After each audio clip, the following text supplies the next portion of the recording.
大家好，我是小慧，欢迎您来到我的频道，也非常感谢您百忙之中收看我的视频。今天给大家分享的内容是1万人中能有多少人活到80岁？真的越长寿越好吗？告诉你答案。随着我们生活条件、医疗水平、经济条件越来越好，人们的平均寿命得到了明显的延长，我国的老龄化的程度也越来越高。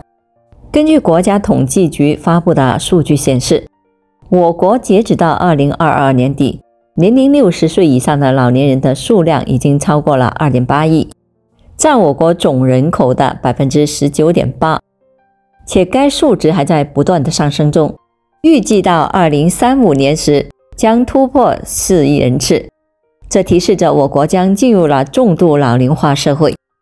根据世界卫生组织的划分，人一旦进入了60岁就算是老人。60岁不仅意味着衰老，同时也意味着进入了退休年龄，可以领取养老金的时候。因此不少人都会关心自己进入了60岁后还能活多少年，领到多少年的退休金。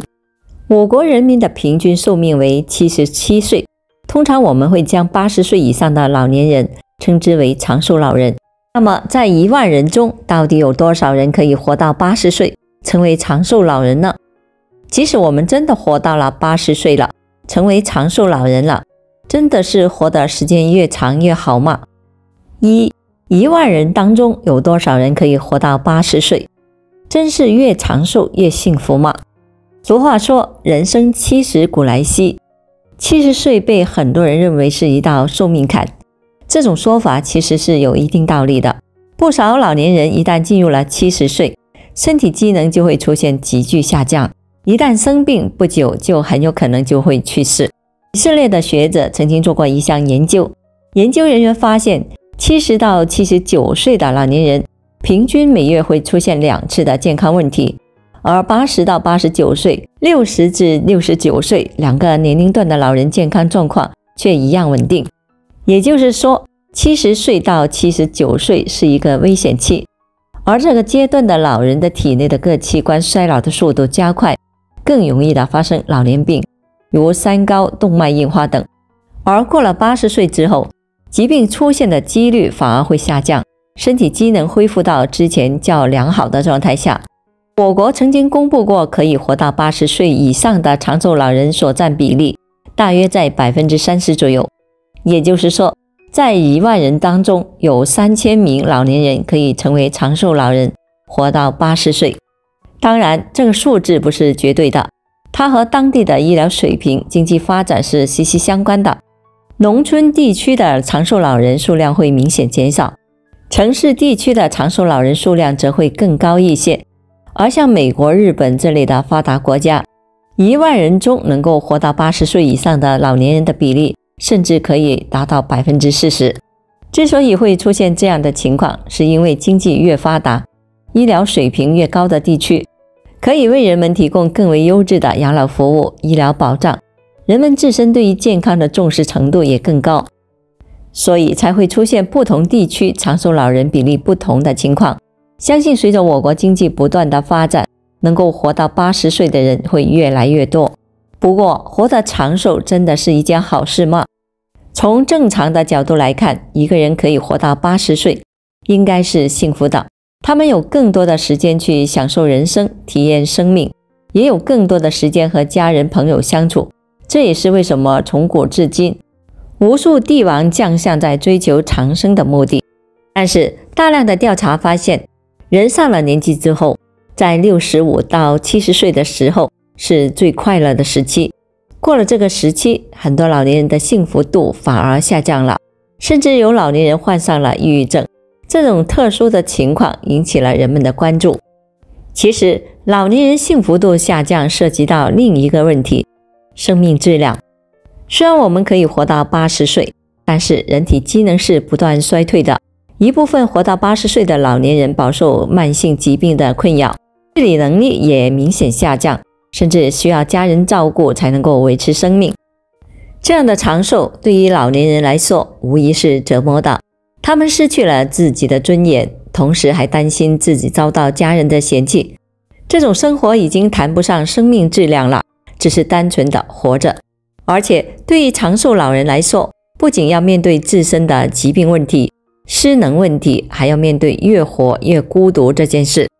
因为并不是所有人都能够成为长寿老人的，很多长寿老人会发现，随着自己的年龄越来越大，同龄的朋友、亲人开始一个个的离去，甚至子女都开始离开自己，小辈们又有自己的生活要过，自己失去了社交，变得越来越孤独寂寞。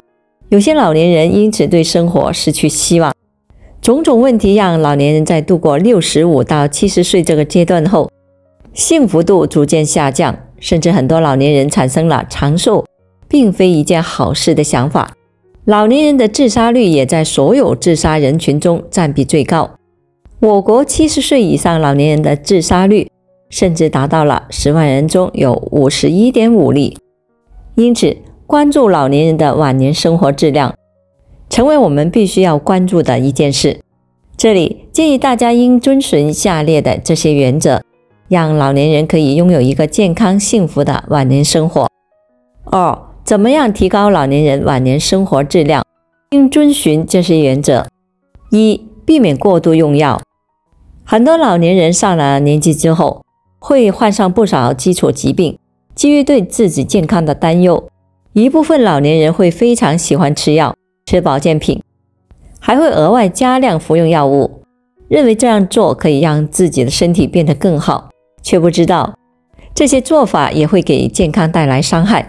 老话说得好，是药3分毒，药物并非只能对人体产生有利影响，盲目的用药反而有可能会导致药物中毒，威胁患者的生命安全。